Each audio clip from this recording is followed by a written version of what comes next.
ವೀಕ್ಷಕರೇ ನಮಸ್ಕಾರ. ಗುರುಜಿ, ನನಗೆ ಕೆಟ್ಟ ಕೆಟ್ಟ ಕನಸುಗಳು ಬೀಳುತ್ತಾ ಇದೆ, ಅಥವಾ ಯಾರೋ ನನ್ನ ಮೇಲೆ ಕೆಟ್ಟ ಜನದೃಷ್ಟಿ ದೋಷಗಳನ್ನು ಹಾಕ್ತಾ ಇದ್ದಾರೆ. ಎಷ್ಟೇ ಕಷ್ಟಗಳನ್ನು ಪಟ್ಟರೂ ಕೂಡ ನನಗೆ ಯಶಸ್ಸು ಫಲ ಅನ್ನೋದು ಸಿಗುತ್ತಾ ಇಲ್ಲ, ಅಥವಾ ನಿಮ್ಮ ಯಾವುದೇ ಕೆಲಸ ಆಗಿರ್ಬೋದು, ಕಾರ್ಯಗಳಾಗಿರ್ಬೋದು, ನಿಮಗೆ ಅಲ್ಲಿ ಸಕ್ಸಸ್ ಆಗುತ್ತಾ ಇಲ್ಲ ಅಂತ ನೀವು ಅಂದ್ಕೊಳ್ತಾ ಇದ್ರೆ, ವೀಕ್ಷಕರೇ ಇವತ್ತು ನಿಮಗೆ ನಾನು ತಿಳಿಸ್ಕೊಡ್ತಾ ಇರುವಂತ ಬಹಳ ಪವರ್ಫುಲ್, ಅಷ್ಟೇ ಬಹಳ ಸಿಂಪಲ್ ಆಗಿರುವಂತ ಈ ಒಂದು ಮಂತ್ರವನ್ನ ನೀವು ಜಪಟನೆಗಳನ್ನು ಮಾಡಿದ್ದೆ ಅಂತ ಆದ್ರೆ ಖಂಡಿತವಾಗ್ಲು ನಿಮ್ಮ ಜೀವನದಲ್ಲಿ ಇದುವರೆಗೂ ಆಗದೇ ಇರುವಂತಹ ಬದಲಾವಣೆಗಳು ಇನ್ನು ಮೇಲಿಂದ ಖಂಡಿತವಾಗ್ಲೂ ಆಗುತ್ತೆ. ಹಾಗಾದ್ರೆ ವೀಕ್ಷಕರೇ, ಈ ಒಂದು ವಿಡಿಯೋ ಪೂರ್ತಿಯಾಗಿ ನೋಡಿ, ಮತ್ತು ನಿಮಗೂ ಕೂಡ ಶ್ರೀ ಆಂಜನೇಯ ಸ್ವಾಮಿ ಅನುಗ್ರಹ ಸಿಗಬೇಕು ಅಂತ ಹೇಳಿದ್ರೆ ಓಂ ಹನುಮತೆ ನಮಃ ಅಂತ ಹೇಳಿ ಕಾಮೆಂಟ್ ಮೂಲಕ ತಿಳಿಸಿ.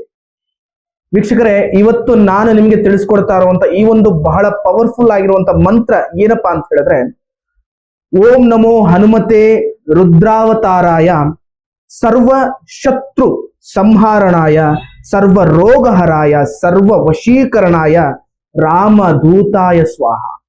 ವೀಕ್ಷಕರೇ, ಈ ಒಂದು ಮಂತ್ರ ನೀವು ಯಾವುದೇ ಸಮಸ್ಯೆಗಳಾಗಿರ್ಬೋದು, ನಿಮ್ಮ ಕಷ್ಟಗಳಾಗಿರ್ಬೋದು, ಆರೋಗ್ಯದ ಸಮಸ್ಯೆಗಳಾಗಿರ್ಬೋದು, ಅಥವಾ ನಿಮ್ಮ ಮೇಲೆ ಯಾರಾದ್ರೂ ಜನದೃಷ್ಟಿ ದೋಷಗಳಾಗಿರ್ಬೋದು, ಅಥವಾ ಇಲ್ಲ ನಿಮ್ಗೆ ಯಾವುದೇ ಕೆಲಸಗಳು ಯಶಸ್ವಿ ಆಗುತ್ತಾ ಇಲ್ಲ, ಯಾವ್ದಾದ್ರು ಮೀಟಿಂಗ್ಗಳು ಸಕ್ಸಸ್ ಆಗುತ್ತಾ ಇಲ್ಲ, ಯಾವುದೇ ಪ್ರಾಪರ್ಟಿಗಳು ಕೈಗೆ ಸೇರ್ತಾ ಇಲ್ಲ, ಅಥವಾ ನಿಮ್ಮ ಜೀವನದಲ್ಲಿ ಇರತಕ್ಕಂತ ಯಾವುದೇ ಕಷ್ಟ ನೋವುಗಳನ್ನ ಇದುವರೆಗೂ ಏನು ಅನುಭವಿಸ್ಕೊಂಡು ಬಂದಿದ್ದೀರಲ್ವಾ, ಈ ಒಂದು ಮಂತ್ರವನ್ನ ನಾನು ಹೇಳಿದ ಪ್ರಕಾರ ನೀವು ಜಪಟನೆ ಮಾಡಿ. ಅಂದ್ರೆ ಮಂಗಳವಾರ ಮತ್ತು ಶುಕ್ರವಾರ ಇದನ್ನ 21 ಬಾರಿ ಆದ್ರೂ ಕೂಡ ನೀವು ಜಪಟನೆ ಮಾಡಿದ್ದೆ ಅಂತ ಆದ್ರೆ ನಿಮ್ಮ ಜೀವನದಲ್ಲಿ ಇರತಕ್ಕಂತ ಕಷ್ಟಗಳು, ನೋವುಗಳು, ಏನೇ ಸಮಸ್ಯೆಗಳಿದ್ರು ಕೂಡ ಶಾಶ್ವತ ರೂಪದಲ್ಲಿ ಪರಿಹಾರ ಆಗುತ್ತೆ.